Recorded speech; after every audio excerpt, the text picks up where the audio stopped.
Okay, Alex, you're 15 minutes behind the gruppetto, mate. You're 15 minutes behind the gruppetto. The bunch finished about 25 minutes ago and you've got 64 Ks to go. I'm going to leave you now, buddy.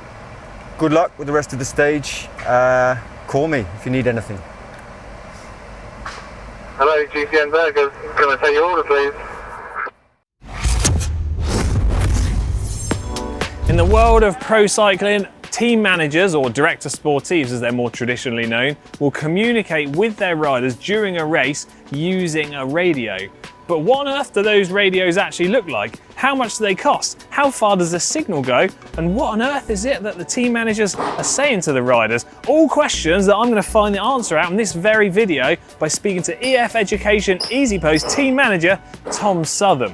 Now, I'll go back a couple of years when I was racing and I found radios as a real lifeline. Communication between the team car and perhaps my team riders to deliver really crucial information. But there are riders out there that don't really like having a race radio in their ear and occasionally would say that the earpiece accidentally fell out. Right, it's enough chat from me. Let's go and find Tom. Right, Tom, thanks for taking the time to speak to us. I know you're super busy while you're out here. So we want to talk about race radios, a subject which I think a lot of people might not know about, but I think it's interesting to talk about the different elements. So things like how you communicate with the riders, why you do so, and also the physical radios themselves. So for someone that doesn't know much about this, where on earth should we start? Because the riders have a radio and then you also do in the car as well. Yeah, I mean, if we take it off from there, we basically have two-way communication with the riders through the stage. I actually have multiple radios going on, so not just that. But specifically regarding the riders, they have one of these, which is basically a small handheld radio, which works in digital or analog. We have set channels, which other teams don't hear. It's just between us. And I can effectively talk to the riders, and very rarely they respond to me. They've got a small microphone here. Challenges are presented by it being a mobile sort of moving thing with like real life things like wind, rain, guys wearing 3 or 4 layers when it's cold trying to talk using a microphone. What gets said from the car is normally quite easy to understand unless the rider's taking their earpiece out, which occasionally you see. Never with me. But from a rider to a car, I think you'd probably get about 50% of what they're trying to say to you. So it's an imperfect sort of thing. We do go out of range sometimes. The riders may not hear each other sometimes because this is obviously a smaller unit than I've got in the car. So yeah, quite a bit to it really. So the majority of the information that is transferred across the radio is coming from you to the riders rather than the riders asking you questions. But also I guess the riders can communicate between themselves as well if they needed to. Maybe you've got a couple of riders on one side of the peloton wondering where the rest of the team are, or if a rider has a problem or a crash. I guess it's a good way of people relaying information just within the team. Between riders it's often quite difficult because so what we tend to do in that case, like we have kind of a way we do things. So if one rider talks to the other riders, I will still relay that information to make sure that it's clear. It's like, okay, we're all on the right, wait where you are, we're going to come across, that sort of thing. And that's because the audio from a rider is not very good quality. It's not as good as the base unit. That's stronger and it goes to everyone. And also, my voice is calmer in theory, and if that step removed, it takes out any stress from between riders, and you can say, no, remember our job, it's this, we're doing that, and it's repeating that message. And I think radios are used differently by every DS. I mean, you see some guys really like to have a lot of sort of go on. Personally, I like to keep it down to like real valuable information, never really any sort of conjecture or never ever any guesswork, because that's the worst thing you can do. Yeah, you've got to be like clear and precise with the information that you give. So when it comes to like the physical hardware and the unit itself, this is going to be going in a rider's pocket, I guess, in their skin suit, their race jersey. Normally tucked in their back. Some riders seem to have it a little bit higher or lower than others, don't they? Is that just rider preference? Rider preference. I mean, I think quite a lot of them tend to sit just up here. Yeah. Some guys prefer to have it here, and then in a time trial we might pin it into the skin suit here because it's obviously cuts down the drag and so on and so forth. That actual unit, once it's in the rider's pocket, is never actually used by them. So they'll have a cable that goes from that with an earpiece, and then it's got a small little microphone they can use as well. Absolutely, I've got one here somewhere that I prepared for you. It's like Blue Peter, but even better. That's it. Well, I don't know which pocket it was in. I've got a lot of stuff in my pockets. Here we go. This is the earpiece, goes in. So this is like a sort of standard headphone jack, is it, kind of thing? Yeah. Oh yeah. So Yeah. this is something that lots of people will be familiar with. Yeah, absolutely. And that just clips in here and then gets taped in as well, because they have a habit of coming out if you're moving around and so on. And then that is where they speak, and the rider. So this is when you see in a race riders like holding their jersey, speaking down into it. It makes a lot of sense. Some riders are better than others at it, because you know, somewhere down here and it's too low and they don't bend their head. Ideally, you close the wind by doing that, and you hold it for 1 second before you speak, because a lot of times people are panicked, and so you hear half a sentence. I remember that from like my racing days, and I tell you what I always remember is there would always be one person, Max Stedman, you know him as well, that would always press the button, immediately talk, and let go of it as soon as he finishes speaking. And like you say, you lose half of the message. Second problem that would often occur is somebody would manage to get the button pressed continually. So all you could hear in your ear is like wind noise and crackling for like kilometers down the road, and people are like, what idiot's got the radio button pressed? Whoever can't hear it is the person but then you have to get the message around to a person who basically can't hear what everyone's saying. So those things happen.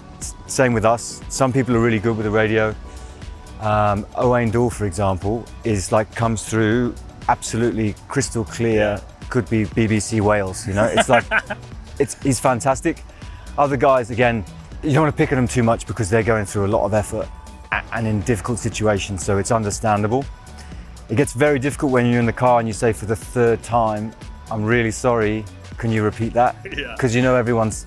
Especially at like a crucial moment in the race, it might be a sort of real spur of the moment thing, and if you haven't heard it and can't react to it, it's almost like that moment's passed. Yeah, and I mean, in the cars, a lot of the time we're actually dealing with, like, we're in the past in a sense. The things are happening faster than we can really get to them. So even with the radio, it doesn't make everything work perfectly. It doesn't mean that the rider's going to do exactly what you sit down and think's going to happen on paper, you know. And I think more than the actual radio, the radio to me is a reminder for cue points to remember certain things.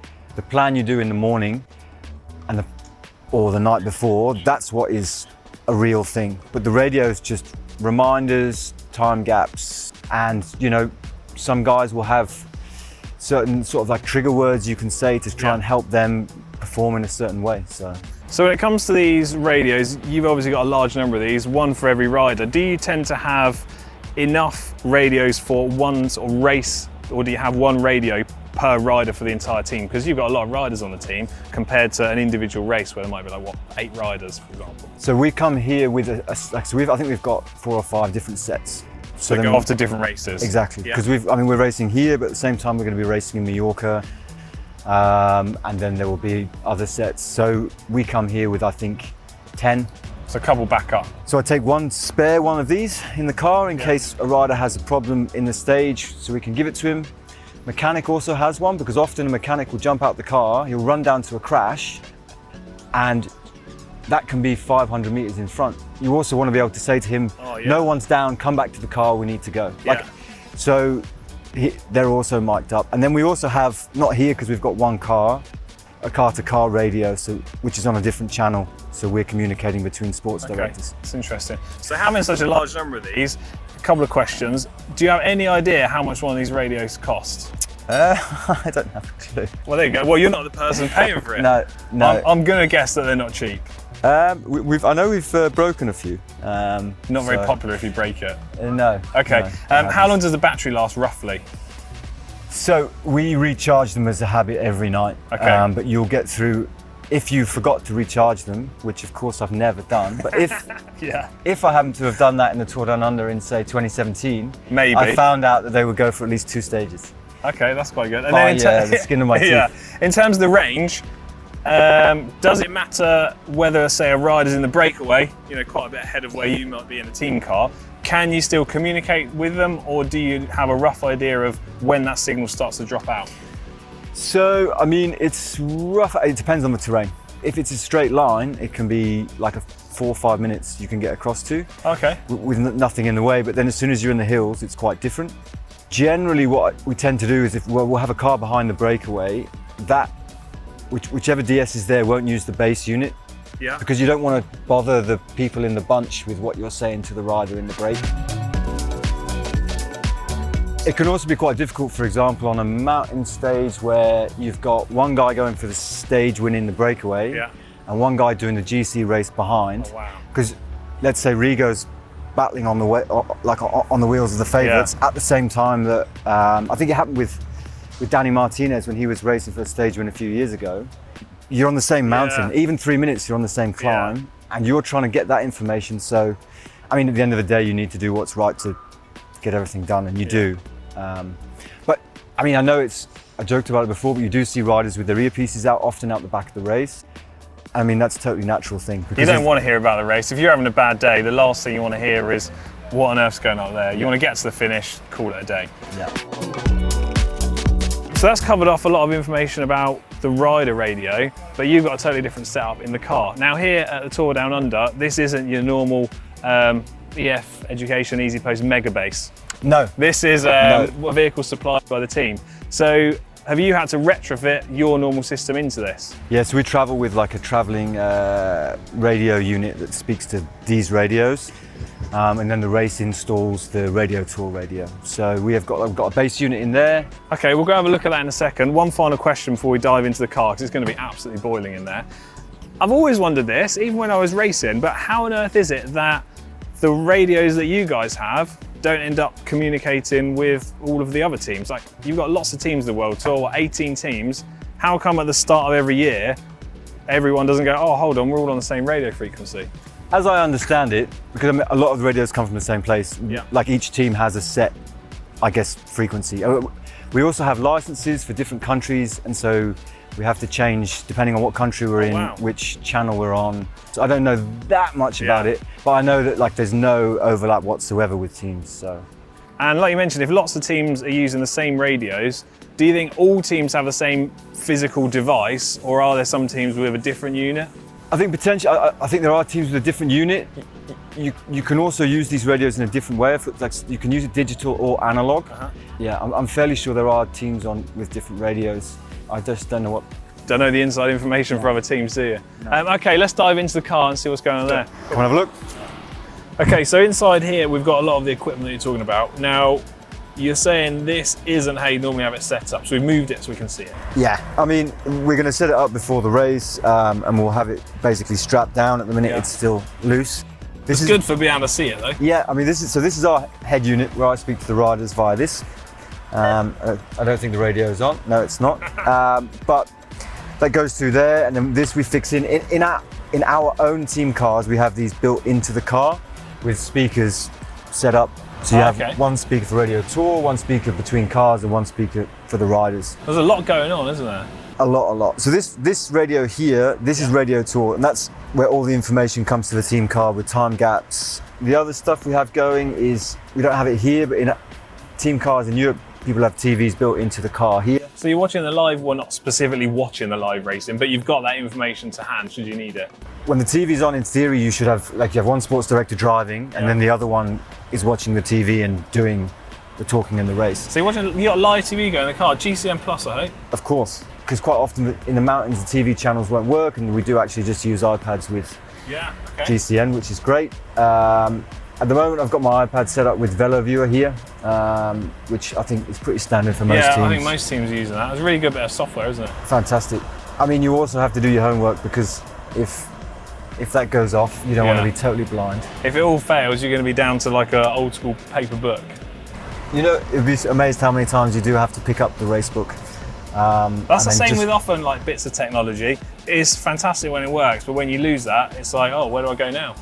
I mean, that's one of the things I also do with the radios, because knowing before the race that there's going to be a chance the riders aren't going to get messages, Like I really do try and make sure that the 3 key messages of the race are given before the race. So, like I said, you don't want to rely just on the fact that somebody on the other side of a mountain range is going to hear you speaking on this for a crucial decision. They also have to have the tools and the information before the race to understand what our game is and what we're trying to do. Okay. So we don't leave all the tactics and stuff to this. This is just like It's like a backup.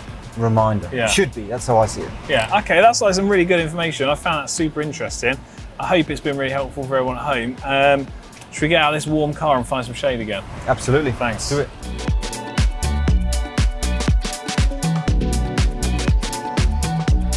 Tom, thanks very much for your time. It's been super interesting. I hope everybody at home has found this really interesting as well. And I'm keen to hear your thoughts on race radio, so let us know in the comments section down below. And if you've got any questions for Tom, fire them in the comments section as well. Of course. Or just call me, you know. Cool, what's your number? At 0784 544 682 317 685 994 2. It's quite a lot of numbers there. Big phone number, big man. Cool, thanks so much, man. Right, see ya.